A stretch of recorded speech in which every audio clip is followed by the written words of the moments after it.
광주 전남권 뉴스입니다. 계속된 가뭄에 올해 전남의 대표 겨울 주요 소득 작목인 김은 물론 물고기 어획량도 감소하고 있습니다. 특히 김의 경우 수확 초기이긴 하지만 갯병으로 인해 김 양식을 망친 어가가 속출하고 있습니다. 김광진 기자의 보도입니다. 김 수확철을 맞아 어민과 함께 김 양식장을 찾았습니다. 김발을 들어올리자 김과 파래가 절반씩 섞여 있습니다. 마른 김으로 가공하기에는 이미 상품성을 잃었습니다. 지난달부터 발생한 갯병으로 김 엽채가 떨어져 나갔고 그 자리에 파래가 자란 것입니다. 철거를 해서 폐기를 하고 지금 이제 이것도 거의 폐기 상태예요. 지금 이 상태 두고 보고 있는데 복구가 안 돼요, 이거는. 올겨울 김이 제대로 자라지 못한 데는 그동안 비가 오지 않아 영양 염류가 풍부한 담수가 바다로 흘러들지 못했고 지난달 바닷물 수온이 높았던 것이 원인으로 꼽힙니다. 계속 1도씩이라도 이렇게 쭉 내려가는 수온이면 아무 문제가 없어요. 근데 이렇게 정체되는 기간이 2주 이상 되면 생리적으로 김이 좀 안 좋아집니다. 11월 1일부터 3주 정도 14도에서 15도 사이를 계속 좀 머물러 있었습니다. 이 같은 현상은 해남과 고흥 그리고 신안군 등 주요 김 생산 지역에서 관측됐습니다. 고기를 잡는 어민들도 힘겹기는 마찬가지입니다. 이 어촌 마을 주민들은 고기잡이로 연간 5천여만 원의 소득을 올렸지만 올해는 예년의 8분의 1 수준에 그쳐 한 달 앞서 그물을 철거했습니다. 해거리라고 해서 한 4, 5년 만에 한 번씩 있어도 이렇게까지 급격히 감소한 적은 없는 것 같아요. 어획량이 줄어들자 자연산을 취급하던 인근 횟집 수족관은 텅 비었고 영업도 중단됐습니다. 극심한 가뭄과 고수온에 올겨울 바다까지 이상 조짐을 보이면서 어민들의 시름도 깊어지고 있습니다. KBS 뉴스 김광진입니다. 광주와 전남 지역에서도 화물연대 총파업의 여파가 이어지고 있습니다. 광주시와 전라남도는 시멘트 공급 차질로 인해 관급 공사 현장에서 콘크리트 타설 작업을 중단하고 다른 공정을 이어가고 있다고 밝혔습니다. 금호타이어도 원재료 조달의 어려움과 출고 지연으로 오는 6일까지 광주와 곡성 공장의 하루 생산량을 30%가량 줄이기로 했습니다. 석유와 제철 등 물동량이 많은 광양항의 경우 어제 오전을 기준으로 보관된 컨테이너 비율, 장치율이 61.78%로 평년 수준을 유지하고 있습니다. 전국 철도 노동조합이 오늘부터 들어가려고 했던 총파업을 철회했습니다. 철도노조는 어제부터 오늘 새벽까지 한국철도공사와 교섭을 벌인 결과 올해 임금과 단체 협상 개정에 잠정 합의했다고 밝혔습니다.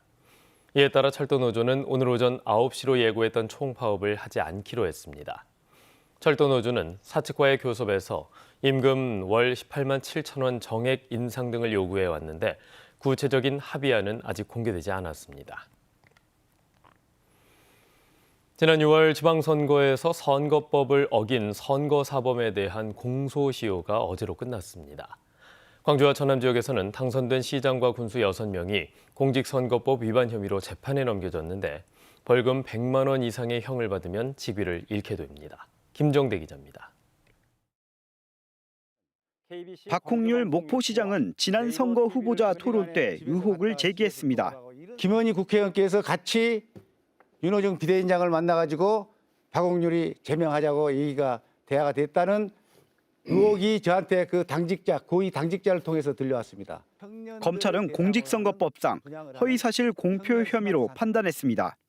박 시장의 부인과 지인이 선거에 도움을 주겠다며 상대 후보 측에 접근해 새우 15상자와 현금 100만 원을 받은 뒤 이를 선관위에 고발한 건도 당선 무효 유도 혐의를 적용해 추가 기소했습니다.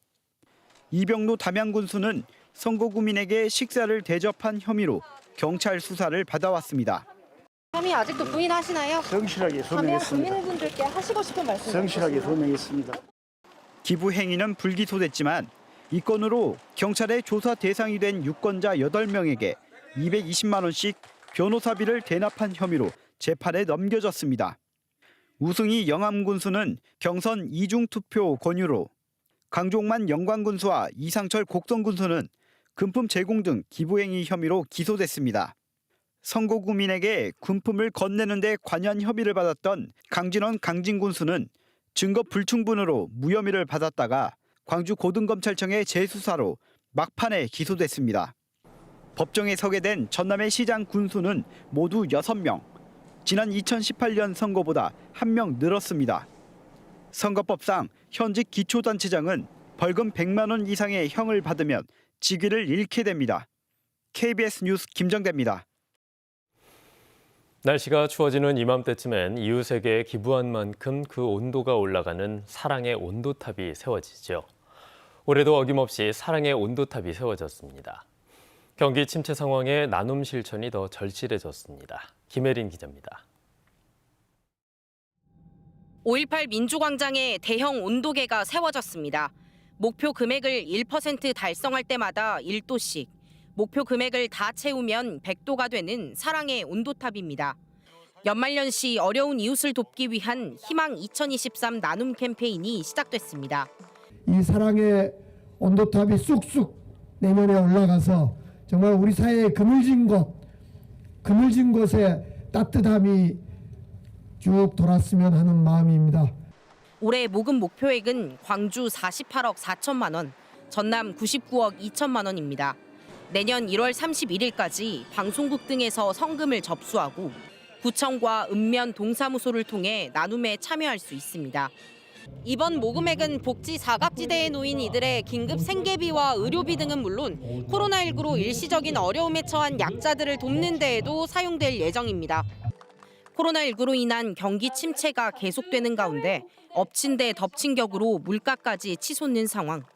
성금을 내기 쉽지 않지만 반대로 얘기하면 누군가에겐 도움이 더 절실하다는 얘기가 됩니다. 특히 이제 난방비나 김장김치 등 이제 물가가 올라서 오늘 같은 추운 날에도 난방을 할 수 없는 분들이 많이 계시는데요. 우리 광주 시민들의 나눔 참여가 절실하다 이렇게 생각됩니다.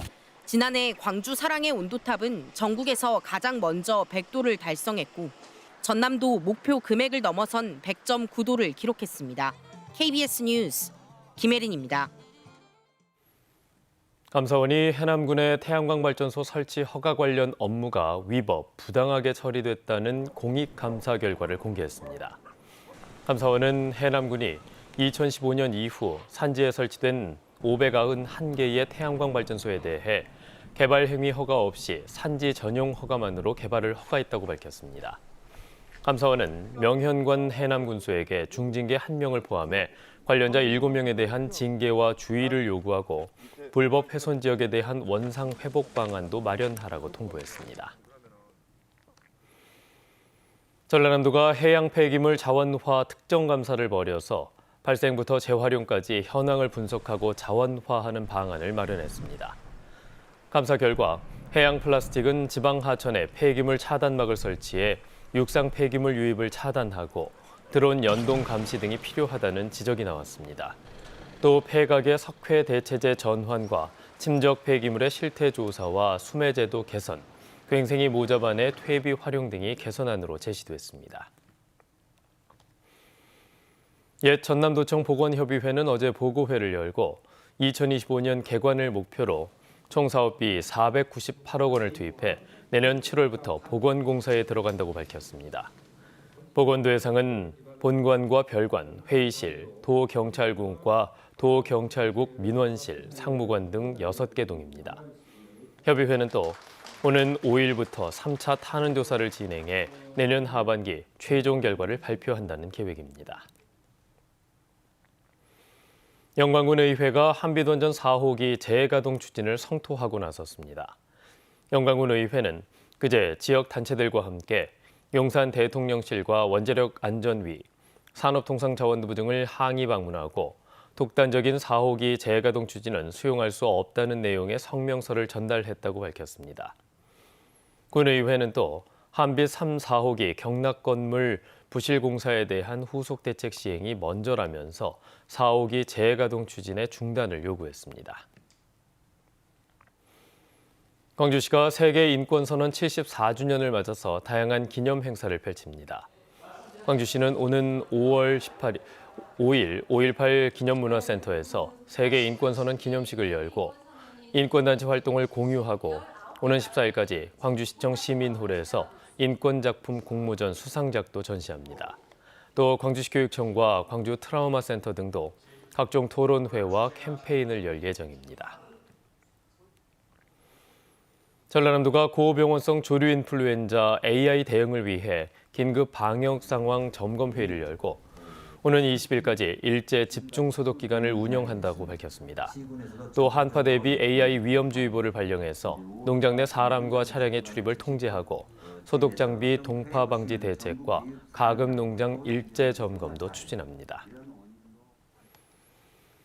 순천시가 조류 인플루엔자 확산을 막기 위해 흑두루미 등 겨울 철새 먹이 공급을 한 달 앞당겨서 이달부터 실시합니다. 현재 순천만에 머무는 흑두루미는 만여 마리로 일본 아즈미에서 고병원성 조류 인플루엔자를 피해서 흑두루미들이 대거 날아온 것으로 추정됩니다. 이에 따라 순천시는 먹이 주기를 조기에 시행해서 철새 면역력을 증가시키고 먹이 활동을 위한 이동량을 감소시켜서 AI 확산을 막는다는 계획입니다.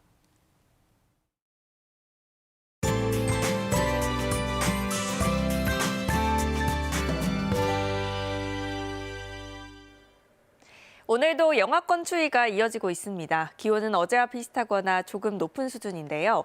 광주가 최저 기온이 1.5도까지 내려갔습니다. 그래도 이번 추위는 낮부터는 점차 누그러지겠습니다. 어제보다 2에서 5도가량 높겠고요. 주말인 내일은 평년 수준을 회복하겠습니다. 오늘 대체로 구름 많은 하늘 보이고 있습니다. 전남 서해안 지역은 아침까지 눈이나 비가 내리는 곳들이 있겠습니다. 내일 저녁부터 모레 아침 사이에는 다시 비 소식이 들어있는데요. 광주 전남 곳곳에 5에서 10mm의 비가 예상되고요. 기온이 더 낮은 지리산 부근은 눈으로 내릴 수도 있겠습니다. 다음은 자세한 지역별 기온입니다. 아침 기온 어제와 비슷하거나 1, 2도가량 낮은데요. 대부분 영하권 추위 보이고 있습니다. 한낮 기온은 담양과 화순 7도까지 오르겠습니다. 여수의 낮 최고 기온 7도, 광양 8도로 어제보다는 2에서 5도가량 높아 추위가 덜하겠습니다. 목포의 한낮 기온 7도, 영암 8도, 무안 6도까지 오르겠고요. 신안을 비롯한 도서 지역도 8도가 예상됩니다. 바다의 물결은 전해상에서 비교적 잔잔하겠습니다. 오늘 낮부터 기온이 점차 올랐다가 일요일 낮부터는 다시 찬바람이 불겠습니다. 날씨였습니다. 뉴스를 마칩니다. 여러분 고맙습니다.